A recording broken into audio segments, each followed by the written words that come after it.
नमस्कार दोस्तों, मैं हूं शुभम अग्रवाल। आपका स्वागत करता हूं डीएनएस क्लासेज में। दोस्तों, आज के वीडियो में हम बात करने वाले हैं नीति आयोग के बारे में। आपने बहुत बार सुना होगा नीति आयोग के बारे में।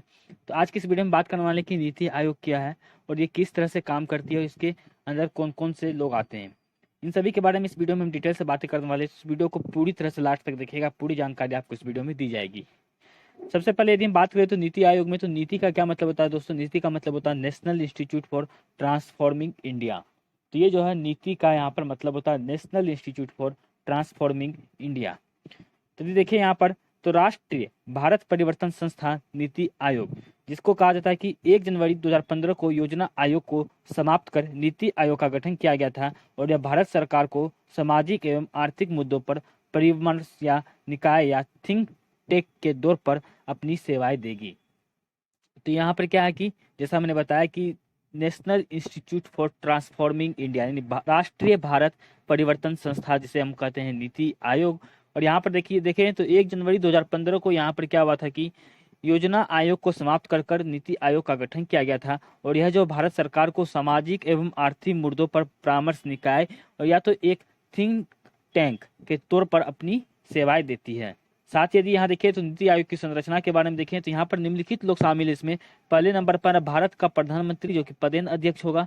सेकेंड नंबर पर शासी परिषद में सभी राज्य के मुख्यमंत्री और केंद्र शासित प्रदेशों के लेफ्टिनेंट गवर्नर शामिल है। तो यहाँ पर क्या है कि शासित परिषद में सभी राज्यों के मुख्यमंत्री होंगे और केंद्र शासित प्रदेशों के जो होंगे यहाँ पर लेफ्टिनेंट गवर्नर होंगे। और यदि देखें तो तीसरे नंबर पर यहाँ पर क्षेत्रीय परिषद का संचालन विशेष मुद्दों के समाधान के लिए किया जाएगा और एक से अधिक राज्य या क्षेत्र को प्रभावित करने वाली आकस्मिकताओं पर प्रधानमंत्री गौर करेंगे और इसमें सभी राज्य के मुख्यमंत्री और केंद्र शासित प्रदेशों के लेफ्टिनेंट गवर्नर भी होंगे। तो यहाँ पर क्या है कि यदि किसी मुद्दे में, विशेष मुद्दे में एक या एक से अधिक राज्य या क्षेत्र प्रभावित होती है तो उस आकस्मिकताओं पर प्रधानमंत्री गौर करेंगे और इसमें क्या होगा कि सभी राज्य के मुख्यमंत्री और केंद्र शासित प्रदेशों के लेफ्टिनेंट गवर्नर भी यहाँ पर शामिल होंगे। चौथे नंबर पर देखें तो प्रासंगिक विषयों में ज्ञान रखने वाले विद्वानों, विशेषज्ञों और काम करने वाले लोगों को प्रधानमंत्री विशेष आमंत्रित सदस्य के तौर पर नामित करेंगे। ठीक है। और यदि 5वें नंबर पर देखें तो अध्यक्ष के तौर पर प्रधानमंत्री के अलावे पूर्णकालिक संगठनात्मक ढांचे में शामिल होंगे। तो जो यहाँ पर निम्नलिखित है, पहला आप देख सकते हैं कि प्रधानमंत्री द्वारा नियुक्त उपाध्यक्ष और पूर्णकालिक सदस्य पदेन क्षमता में अग्रणी विश्वविद्यालयों, अनुसंधान संगठनों और अन्य प्रासंगिक संस्थाओं में अधिकतम 2 कालिक सदस्य और साथ ही पदेन सदस्यों के रूप में प्रधानमंत्री द्वारा केंद्रीय मंत्री परिषद से अधिकतम 4 सदस्यों को नामित किया जाना है और निश्चित अवधि के लिए मुख्य कार्यकारी अधिकारी का नियुक्ति प्रधानमंत्री द्वारा की जाएगी और यह अधिकारी भारत सरकार में सचिव रैंक के अधिकारी में से होंगे। और अगला हमारा सचिवालय, जो कि आवश्यक मानकर होंगे यहाँ पर।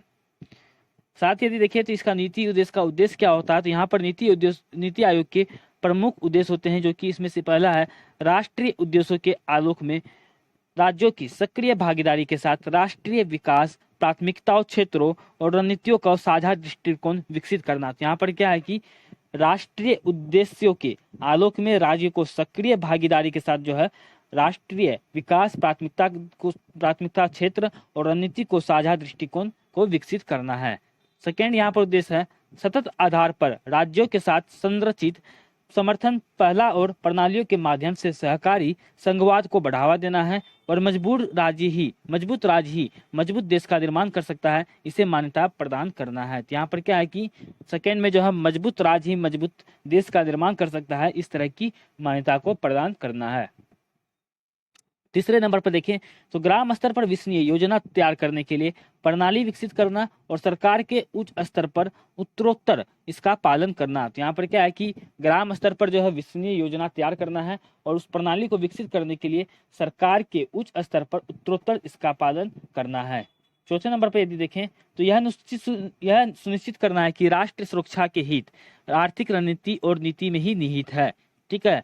और यहाँ पर यह भी सुनिश्चित करना है कि राष्ट्रीय सुरक्षा के हित जो है वो आर्थिक रणनीति और नीति में ही निहित है। 5वें नंबर पर है हमारे समाज के उन वर्गों पर विशेष ध्यान देना है जिनकी आर्थिक प्रगति से पर्याप्त लाभ नहीं हुआ है। तो यहाँ पर क्या है कि उन समाज के उन वर्गों पर विशेष ध्यान देना है जहाँ पर उनकी आर्थिक प्रगति से पर्याप्त लाभ नहीं हुआ है।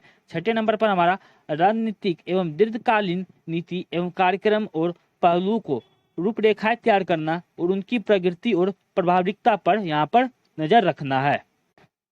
सातवां हमारा सलाह देना और मुख्य हितधारकों एवं समान विचारधारा वाले राष्ट्रीय एवं अंतर्राष्ट्रीय थिंक टैंक के साथ साथ शैक्षणिक एवं नीति अनुसंधान संस्थानों के बीच भागीदारी को भी बढ़ाना है। तो ये हमारा सातवां था। और आठवां और लास्ट है कार्यक्रमों और पहलों के कार्यान्वयन के लिए प्रौद्योगिकी के उन्नयन और क्षमता निर्माण पर ध्यान केंद्रित करना। तो ये हमारा आठवां था। तो दोस्तों ये 8 उद्देश्य नीति आयोग के। उम्मीद करता हूँ ये पसंद आया होगा सेशन। यदि ये सेशन पसंद आता है तो दोस्तों प्लीज वीडियो को लाइक कीजिएगा, अपने फ्रेंड्स और रिलेटिव के साथ वीडियो को शेयर कीजिएगा, और यदि आपने अभी तक हमारे चैनल को सब्सक्राइब नहीं किया तो दोस्तों प्लीज चैनल को सब्सक्राइब कर लीजिएगा। तो नेक्स्ट वीडियो में मिलते हैं कुछ नए टॉपिक के साथ। तब तक के लिए थैंक यू। जय हिंद।